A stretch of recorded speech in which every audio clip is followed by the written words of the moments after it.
गांधार प्रिया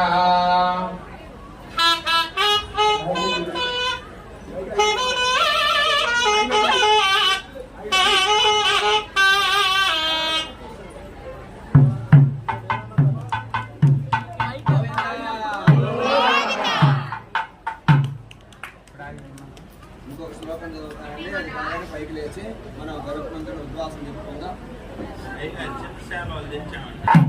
अंडमंडल कोटि मंडित नाभिकंकज विस्फरम्